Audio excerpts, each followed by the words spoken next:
ചങ്ങായി vlog. Hi friends, welcome to Changayi vlog.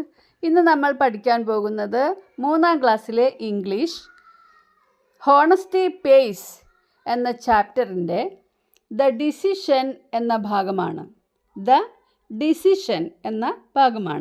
നിങ്ങൾ ആദ്യമായിട്ടാണ് ചാനൽ കാണുന്നതെങ്കിൽ പ്ലീസ് ഒന്ന് സബ്സ്ക്രൈബ് ചെയ്യൂ.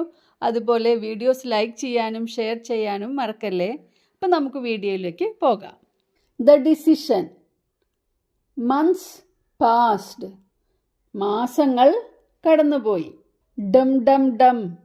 The farmer and his wife heard the sound of drums. ആ ഡ്രം ഇങ്ങനെ കൊട്ടുന്ന ശബ്ദം ഫാമറും വൈഫും കേട്ടു. An announcement echoed in the air. രാജകൊട്ടാരത്തിൽ നിന്നുള്ള അറിയിപ്പൊക്കെ ഉണ്ടാവുന്നതിന് മുമ്പായിട്ട് ഈ ഡ്രമ്മിൽ കൊട്ടി നല്ല ശബ്ദമുണ്ടാക്കും, ആളുകൾ ശ്രദ്ധിക്കാൻ വേണ്ടിയിട്ട്. അതിനെന്താണ് പറയുക? വിളംബരം. വിളംബരം. Announcement echoed in the air. ഒരു വിളംബരം അന്തരീക്ഷത്തിൽ ഇങ്ങനെ പ്രതിധ്വനിച്ചു. എന്തായിരുന്നു വിളംബരം? ഓ, it's a carnival. I wish I could see it, his wife said. ഓ, ഉത്സവമാണ്. കാർണിവൽ, ഉത്സവം. എനിക്കതൊന്ന് കാണാൻ കഴിഞ്ഞിരുന്നെങ്കിൽ. ഐ വിഷ്, എനിക്ക് ആഗ്രഹമുണ്ട്.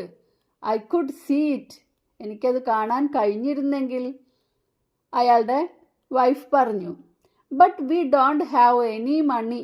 പക്ഷേ നമ്മുടെ കയ്യിൽ പണമില്ലല്ലോ, പണമൊന്നുമില്ല. The farmer replied. ആരത് പറയുന്നത്? ഫാർമറാണ് പറയുന്നത്. Every day you work like a horse. ദിവസവും നിങ്ങൾ, എല്ലാ ദിവസവും നിങ്ങളൊരു കുതിരയെ പോലെ പണിയെടുക്കുന്നുണ്ട്.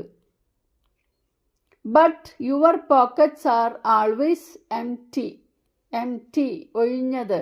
നിങ്ങളുടെ പോക്കറ്റ് എപ്പോഴും ഒഴിഞ്ഞതാണ്, കാലിയാണ്, അയാളുടെ ഭാര്യ പറഞ്ഞു. His wife Z.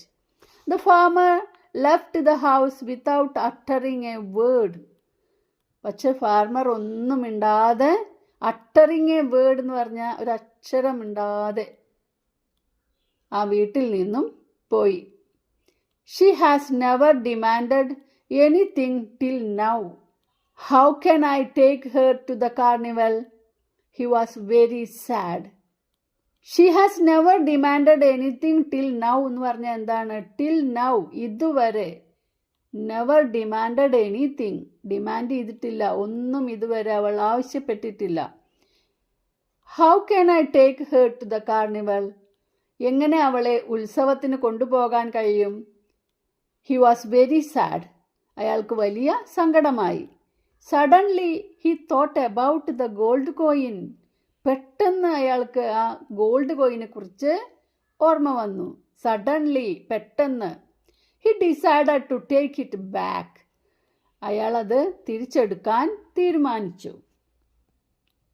Will the farmer get the gold coin back? Will the farmer get the gold coin back? അയാൾക്ക് ആ ഗോൾഡ് കോയിൻ തിരിച്ചു കിട്ടുമോ? Yes, the farmer will get the gold coin back. അല്ലേ? നമ്മൾ വിചാരിക്കുന്നത് അദ്ദേഹത്തിന് തിരിച്ചു കിട്ടും. Why do you think so? എന്തുകൊണ്ടാണ് നിങ്ങൾ അങ്ങനെ വിചാരിക്കുന്നത്? Because he is an honest person. അതാണ് അങ്ങനെ വിചാരിക്കാനുള്ള കാരണം. അയാൾ സത്യസന്ധമായി ജോലി ചെയ്ത് ഉണ്ടാക്കിയ സത്യസന്ധമായ പണമാണ്. അതുകൊണ്ട് അത് അദ്ദേഹത്തിന് തിരിച്ചു കിട്ടും. Because he is an honest person. അപ്പോൾ ഈ വീഡിയോ എല്ലാവർക്കും മനസ്സിലായി എന്ന് വിചാരിക്കുന്നു. ഡിസിഷൻ എന്ന ഈ പോർഷൻ, ഇതിൻ്റെ അടുത്ത ഭാഗം അടുത്ത വീഡിയോയിൽ പറയാം. അപ്പോൾ എല്ലാവർക്കും താങ്ക്സ് ഫോർ വാച്ചിങ്.